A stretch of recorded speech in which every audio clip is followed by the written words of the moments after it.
see two totally different kinds of water. Right behind me, this little pond is actually fresh water that's coming from a stream head, goes back into the forest that way. And if you keep following this stream, you see a little dam, and then it flows straight into the ocean, where you see a lot of salt water. This area around the stream that goes into the ocean is called a riparian habitat. And it's really, really lush, full of a lot of vegetation, a lot more tree cover than if you go further away from the stream, because the amount of water that the stream brings to everything around it. That tree cover can then shade a lot of animals and give them places to live. And these little small ponds and inlets that go into the ocean are really good homes for sea creatures, as well as land creatures that can be in this kind of mixed water that's a little bit salty and a little bit fresh. Not so salty that it's so damaging to some animals, and not so fresh that it doesn't have the minerals that other animals have. The water behind me is coming in pretty fast, as you can see, so I'm going to have to keep this quick. There's an easy way of understanding the tides and then the tricky way, but all of it comes down to gravity.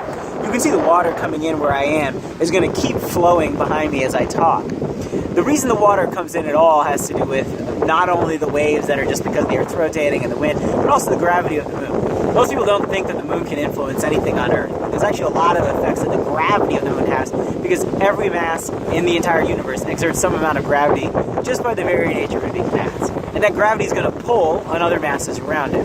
Kind of like everything has a little bit of magnetism. Now, when the moon is high in the sky, you can imagine that gravity is going to pull stuff towards it. And the easiest thing to pull towards it is going to be water. So water on any surface of the Earth is going to rise a little bit as it moves towards the moon. And you'll have a high tide. Hi! Now, high and low tides are going to be a daily cycle. You've got 2 high tides a day and 2 low tides a day. Because you've got, at one point, the moon in the sky right above the water, and at another point, the moon on the other side pulling the Earth out from under it. But notice right here, I've got all these shells here that don't seem like they're going to get touched by the water at all today, and probably not for a couple days.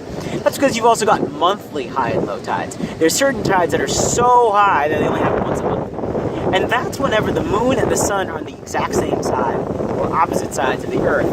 And then they'll pull the tides to make them a little bit lower, a little bit higher, depending on whether they're working together or they're working against each other.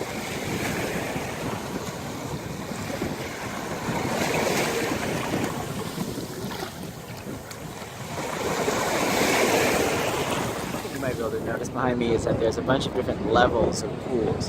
Depending on where the rocks are, water will collect in higher or lower places, then just stay trapped there until the tides come in again. And so some of the organisms that are adapted to that area, if they get a nice tide pool to live in, they can avoid a lot of the predators for that entire sequence of night and day until the tide comes in.